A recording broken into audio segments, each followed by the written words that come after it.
ابھی تو وہ وقت بھی آنا ہے جب اللہ نے تمہارے صبر کا صلہ تمہاری من پسند چیز کی صورت میں دینا ہے۔ بس تم اپنے پیارے اللہ پر یقین رکھو اور دعائیں مانگتے رہو، کیونکہ اسے اٹھے ہوئے ہاتھوں کی لاج رکھنا آتا ہے۔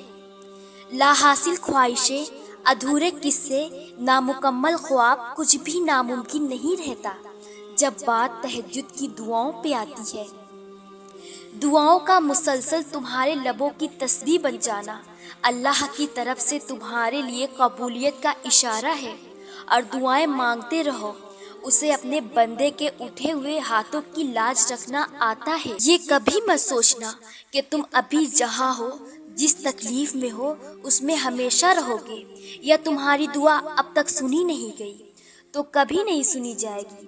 تم بس یقین سے مانگتے رہنا، کیونکہ اس کی دیر میں بھی خیر ہے۔ بس کبھی مانگنا مت چھوڑنا، انشاءاللہ ایک دن وہ تمہاری ساری جائز دعاؤں پر کن کہہ دے گا۔ اللہ دیکھتا ہے جب تم سجدوں میں تڑپتے ہو، جب تم دعا کے لیے ہاتھ اٹھا کر خاموش ہو جاتے ہو۔ اللہ کو اندازہ ہے جب تم صبر کرتے ہوئے تھک جاتے ہو، جب تم بے بس ہو کر خاموش ہو جاتے ہو۔ یقین رکھو، امید لگانے والوں کو اللہ کبھی نا امید نہیں کرتا۔ نصیب سے ضد کبھی نہیں لڑ سکتی، نصیب سے عاجزی لڑتی ہے۔ جب ہم اللہ کے احترام میں سر جھکا لیتے ہیں، جب ہم اس کی رضا میں ریزہ ریزہ ہو کر مٹی ہو جاتے ہیں، تو وہ اس مٹی سے ہمیں دوبارہ زندہ کرتا ہے۔ پھر وہ نہ ہونے سے ہونے کا وسیلہ بناتا ہے۔ پھر وہ اپنے حکم سے ہر وہ چیز بدل دیتا ہے جس سے ہمارا دل مطمئن ہو جاتا ہے۔ میں نے گناہوں میں ڈوبے ہوئے لوگوں کو راتوں کو روتے دیکھا ہے، اور نیکی کرنے والوں کو دوسروں پر ہنستے دیکھا ہے۔ کس کا کردار اچھا اور کس کا برا ہے، یہ صرف اللہ جانتا ہے، کیونکہ انسان صرف اچھے انسان سے محبت کرتا ہے، جبکہ اللہ برے انسان کو بھی اکیلا نہیں چھوڑتا۔ یہ جو ملنے میں دیر ہو رہی ہے، تمہیں ہو سکتا ہے تمہارے اس انتظار میں بہتری ہو، اور ہو سکتا ہے اللہ تمہارے صبر اور برداشت کو آزما رہا ہو سکتا ہے جو تمہیں ملے اسے پا کر تم بے انتہا راضی ہو جاؤ اور خوشی تم سے سنبھالنا ہی مشکل ہو جائے۔ یقین رکھو، جو دیر سے ملتا ہے اس میں بہتری تمہاری ہی ہوتی ہے، اور دعا کرتے رہو، اس میں اللہ کی رضا ہے۔ جب اللہ کی رضا کے بغیر اس کائنات کا ایک پتا بھی ہل نہیں سکتا، تو پھر تمہارے دل کا بار بار اللہ سے رجوع کرنا، اس سے مانگنا بے وجہ نہیں ہے۔ جو ہاتھوں میں اتنی جان ڈال دیتا ہے کہ وہ دعا کے لیے اٹھ سکے، وہ پھر ان اٹھنے والے ہاتھوں کی لاج بھی رکھتا ہے۔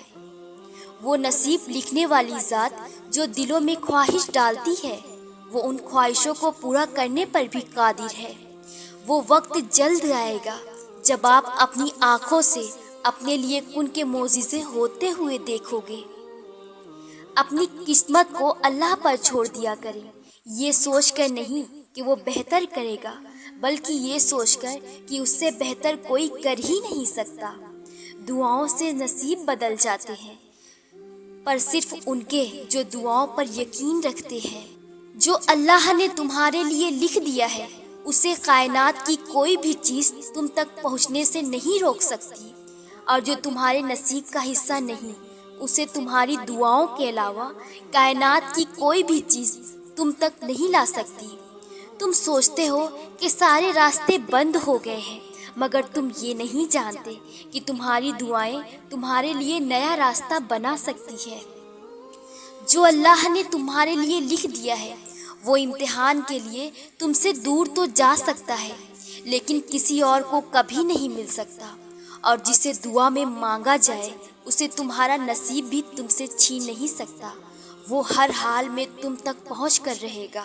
دعا کی قبولیت آواز کی بلندی نہیں، بلکہ دل کی تڑپ کا تقاضا کرتی ہے، کیونکہ دعا صرف الفاظ کا مجموعہ نہیں، روح کی طلب اور کیفیت کا نام ہے۔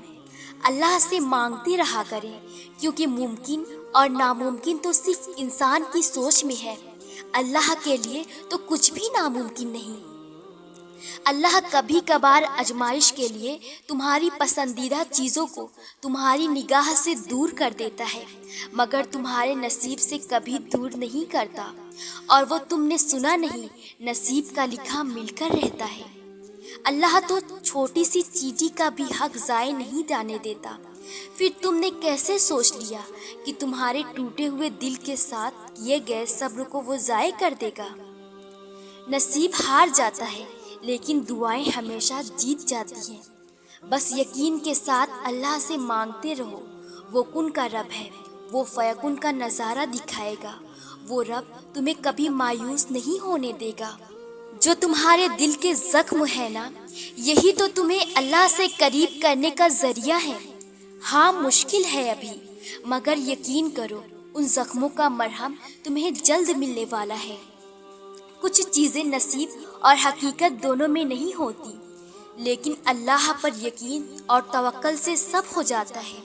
وہ فرماتا ہے تم صبر کی انتہا کر دو، میں معجزوں کی انتہا کر دوں گا۔ کچھ لوگ اللہ کے در کے لیے ہی پیدا کیے جاتے ہیں، اللہ انہیں چن لیتا ہے، کبھی رلا کر، کبھی آزما کر، کبھی تکلیف دے کر۔ وہ اپنے خاص بندوں کو دوسروں سے الگ کر دیتا ہے۔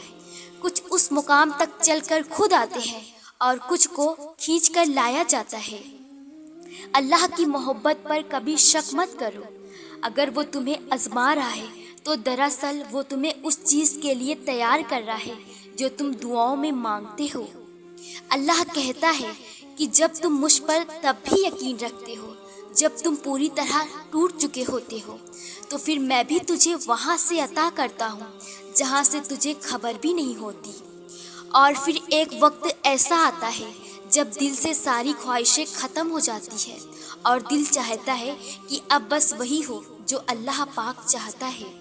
میں نے سسک کر کہا یا اللہ میرے ہاتھ خالی ہیں، تو اللہ نے قرآن سے جواب دیا، اور جلد ہی آپ کا رب آپ کو اتنا دے گا کہ آپ خوش ہو جاؤ گے۔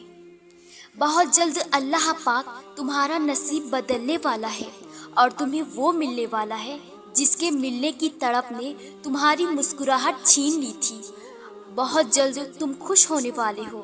دعا سب کر سکتی ہے، بس اس یقین کے ساتھ مانگنا کہ جو مانگ رہے ہو وہ دنیا کے لیے اور تمہارے لیے ناممکن ہے، مگر جس سے مانگ رہے ہو وہ علی کل شیء قدیر ہے، جو اس پورے نظام شمسی کو چلا رہا ہے، جو رات اور دن کو بدل رہا ہے، جو تمہارے جسم میں ایک نظام کے تحت خون کو گردش کروا رہا ہے، جو آج تک تمہیں ہر بار سنبھالتا آیا ہے۔ وہ رب یہ دعا بھی قبول کر لے گا۔ اس سے جب بھی مانگو، جیسے بھی مانگو، وہ سنتا ہے۔ بس یقین کو کامل کر کے مانگو۔ یہ جان لو جو مانگ رہے ہو وہ ممکن کرنا اس رب کے لیے مشکل نہیں۔ تم دیکھنا تمہیں خود نظر آئے گی تمہاری دعائیں قبول ہوتی ہوئی۔ قبول نہ ہونے والی دعا قبول ہوئی دعا سے بڑا معجزہ ہوتی ہے، کیونکہ آپ کی کچھ دعائیں آپ کو توڑ دینے والی ہوتی ہیں، اور جب اللہ یہ دیکھتا ہے کہ آپ کی صاف نیت ہے تو اللہ آپ کو ان توڑ دینے والی دعاؤں سے بچا لیتا ہے، ان دعاؤں کے لیے جو آپ کے حق میں بہتر ہوتی ہے۔ اور یہ سزا نہیں ہے، بلکہ اللہ کو آپ سے اتنی محبت ہے کہ وہ آپ کو غلط کا انتخاب کرنے نہیں دے سکتا، کیونکہ اکثر اوقات ہم خود ہی اپنے دشمن ہوتے ہیں اور اللہ ہمیں ہم سے ہی بچا لیتا ہے۔ ہو سکتا ہے کسی چیز کو آپ برا سمجھو اور وہ آپ کے لیے اچھی ہو، اور کسی چیز کو آپ اچھا سمجھو اور وہ آپ کے لیے بری ہو۔ آپ نہیں جانتے، لیکن اللہ جانتا ہے۔ اللہ پاک کی رضا کے بغیر درخت کا ایک پتا بھی نہیں ہل سکتا۔ تمہاری زندگی میں جو کچھ چل رہا ہے وہ صرف اس کی رضا ہے۔ اگر تم آزمائش سے گزر رہے ہو تو بھی وہ جانتا ہے۔ اگر تم کچھ مانگ رہے ہو اور ابھی مل نہیں رہا تو انتظار کرو، وہ تمہیں تمہارے صبر سے بھی آزمائے گا کہ تم اس صبر کا اثر مانگتے ہو یا نہیں۔ یاد رکھنا اللہ پاک اپنے بندوں کو ان کی طاقت سے زیادہ کبھی نہیں آزماتا۔ اگر کوئی شے تمہیں اذیت دے رہی ہے تو اسے بتاؤ، اگر کچھ بھول نہیں پا رہے اسے بتاؤ، ایک وہی ہے جو کن کہہ کر سب بدلنے پر قادر ہے، کیونکہ تم چاہ بھی نہیں سکتے اگر وہ نہ چاہے تو۔ لا حاصل خواہشیں، ادھورے قصے، نامکمل خواب، کچھ بھی ناممکن نہیں رہتا جب بات تہجد کی دعاؤں پہ آتی ہے۔ دعاؤں کا مسلسل تمہارے لبوں کی تسبیح بن جانا اللہ کی طرف سے تمہارے لیے قبولیت کا اشارہ ہے، اور دعائیں مانگتے رہو، اسے اپنے بندے کے اٹھے ہوئے ہاتھوں کی لاج رکھنا آتا ہے۔ اللہ دیکھتا ہے جب تم سجدوں میں تڑپتے ہو، جب تم دعا کے لیے ہاتھ اٹھا کر خاموش ہو جاتے ہو۔ اللہ کو اندازہ ہے جب تم صبر کرتے ہوئے تھک جاتے ہو، جب تم بے بس ہو کر خاموش ہو جاتے ہو۔ یقین رکھو، امید لگانے والوں کو اللہ کبھی نا امید نہیں کرتا۔ یہ کبھی مت سوچنا کہ تم ابھی جہاں ہو، جس تکلیف میں ہو، اس میں ہمیشہ رہو گے، یا تمہاری دعا اب تک سنی نہیں گئی تو کبھی نہیں سنی جائے گی۔ تم بس یقین سے مانگتے رہنا، کیونکہ اس کی دیر میں بھی خیر ہے۔ بس کبھی مانگنا مت چھوڑنا، انشاءاللہ ایک دن وہ تمہاری ساری جائز دعاؤں پر کن کہہ دے گا۔